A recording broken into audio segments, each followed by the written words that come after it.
श्री साई सच्चरित्र अध्याय 15। ओम श्री साई नाथाय नमः। नारदीय कीर्तन पद्धति। श्री चोलकर की शक्कर रहित चाय, 2 छिपकलियाँ। पाठकों को स्मरण होगा कि 6ठे अध्याय के अनुसार शिरडी में रामनवमी उत्सव मनाया जाता था। यह कैसे प्रारंभ हुआ और पहले वर्ष ही इस अवसर पर कीर्तन करने के लिए एक अच्छे हरिदास से मिलने में क्या क्या कठिनाइयाँ हुई, इसका भी वर्णन वहाँ किया गया है। इस अध्याय में दासगणों की कीर्तन पद्धति का वर्णन होगा। नारदीय कीर्तन पद्धति। बहुधा हरिदास कीर्तन करते समय एक लंबा अंगरखा और पूरी पोशाक पहनते हैं। वे सिर पर फेंटा या साफा बांधते हैं और एक लंबा कोट तथा भीतर कमीज, कंधे पर गमछा और सदैव की भांति एक लंबी धोती पहनते हैं। एक बार गांव में कीर्तन के लिए जाते हुए दासगणु भी उपर्युक्त रीति से सज धज कर बाबा को प्रणाम करने पहुँचे। बाबा उन्हें देखते ही कहने लगे, अच्छा दूल्हा राजा, इस प्रकार बन ठन कर कहाँ जा रहे हो? उत्तर मिला कि कीर्तन के लिए। बाबा ने पूछा कि कोट, गमछा और फेटे, इन सब की आवश्यकता ही क्या है? इनको अभी मेरे सामने ही उतारो। इस शरीर पर इन्हें धारण करने की कोई आवश्यकता नहीं है। दासगणों ने इन वस्त्रों को कभी नहीं पहना। वे सदैव कमर से ऊपर अंग खुले रखकर हाथ में करताल और गले में हार पहनकर ही कीर्तन करते थे। यह पद्धति यद्यपि हरिदासों द्वारा अपनाई गई पद्धति के अनुरूप नहीं है, परंतु फिर भी शुद्ध तथा पवित्र है। कीर्तन पद्धति के जन्मदाता नारद मुनि कटी से ऊपर सिर तक कोई वस्त्र धारण नहीं करते थे। वे एक हाथ में वीणा लेकर हरि कीर्तन करते हुए त्रिलोक में घूमते थे। श्री चोलकर की शक्कर रहित चाय। बाबा की कीर्ति पूना और अहमदनगर जिलों में फैल चुकी थी, परंतु श्री नाना साहेब चांदोरकर के व्यक्तिगत वार्तालाप तथा दासगणों के मधुर कीर्तन द्वारा बाबा की कीर्ति बंबई प्रांत में फैल गई। इसका श्रेय केवल श्री दासगणों को ही है। उन्होंने अपने सुंदर प्राकृतिक कीर्तन से बाबा को घर घर पहुंचा दिया। श्रोताओं की रुचि प्रायः भिन्न भिन्न प्रकार की होती है। किसी को हरिदासों की विद्वता, किसी को भाव, किसी को गायन, तो किसी को चुटकुले तथा किसी को वेदांत विवेचन और किसी को उनकी मुख्य कथा रुचिकर प्रतीत होती है।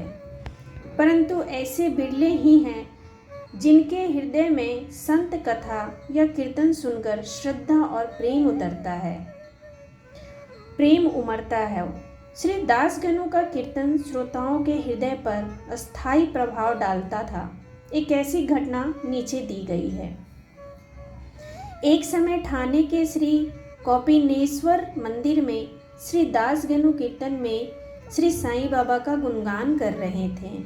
श्रोताओं में एक चोलकर नामक व्यक्ति, जो ठाणे के दीवानी न्यायालय में एक अस्थायी कर्मचारी था, भी वहां उपस्थित था। दासगणु का कीर्तन सुनकर वह बहुत प्रभावित हुआ और मन ही मन बाबा को नमन कर प्रार्थना करने लगा कि हे बाबा, मैं एक निर्धन व्यक्ति हूँ और अपने कुटुंब का भरण पोषण भी भली भांति करने में असमर्थ हूँ।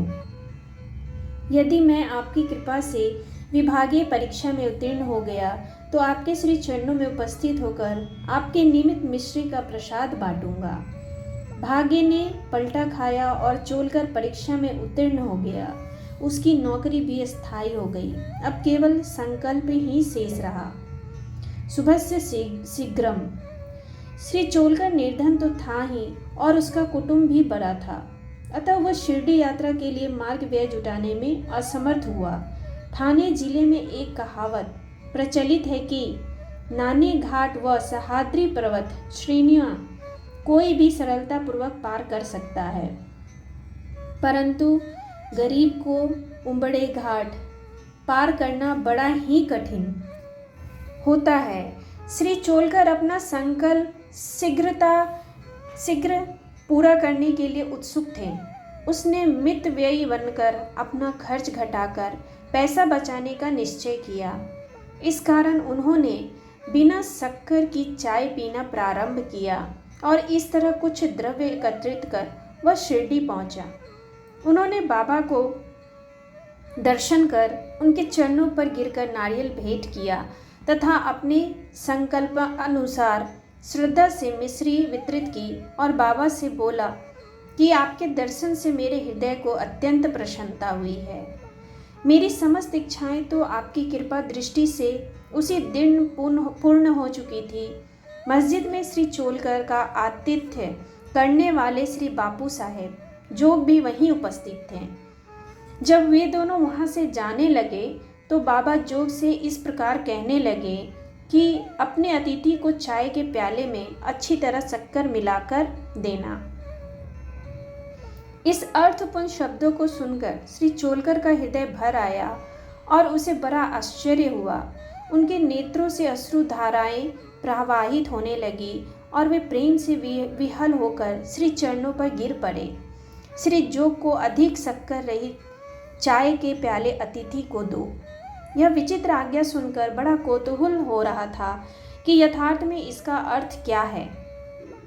बाबा ने उन्हें संकेत किया था कि वे शक्कर छोड़ने के गुप्त निश्चय से भली भांति परिचित हैं। बाबा का यह कथन था कि यदि तुम श्रद्धापूर्वक मेरे सामने हाथ फैलाओगे तो मैं सदैव तुम्हारे साथ रहूँगा।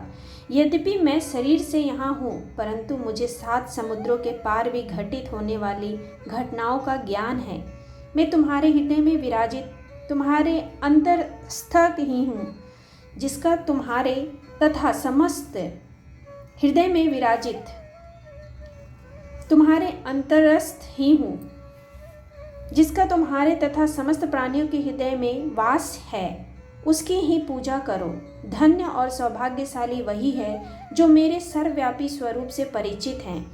बाबा श्री चोलकर को कितनी सुंदर तथा महत्वपूर्ण शिक्षा प्रदान की। 2 छिपकलियों का मिलन।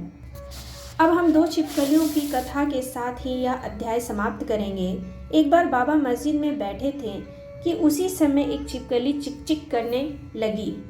कौतूहल बस एक भक्त ने बाबा से पूछा कि छिपकली के चिकाने का क्या कोई विशेष अर्थ है, यह शुभ है या अशुभ। बाबा ने कहा कि इस छिपकली की बहन आज औरंगाबाद से यहाँ आने वाली है, इसलिए यह प्रसन्नता से फूले नहीं समा रही है। वह भक्त बाबा के शब्दों का अर्थ न समझ सका, इसलिए वह चुपचाप वहीं बैठा रहा। इसी समय औरंगाबाद से एक आदमी घोड़े पर बाबा के दर्शनार्थ आया। वह तो आगे जाना चाहता था परंतु घोड़ा अधिक भूखा होने के कारण बढ़ता ही न था। तब उसने चना लाने का एक थैली निकाली और धूल झटकारने के लिए उसे भूमि पर पटकारा तो उसमें से एक छिपकली निकली और सबके देखते ही देखते वह दीवार पर चढ़ गई। बाबा ने प्रश्न करने वाले भक्त से ध्यानपूर्वक देखने को कहा। छिपकली तुरंत ही गर्व से अपनी बहन के पास पहुंच गई और दोनों बहनें बहुत देर तक एक दूसरे से मिली और परस्पर चुंबन व आलिंगन कर चारों ओर घूम घूम कर प्रेम पूर्वक नाचने लगी। कहाँ शिरडी और कहाँ औरंगाबाद। किस प्रकार एक आदमी घोड़े पर सवार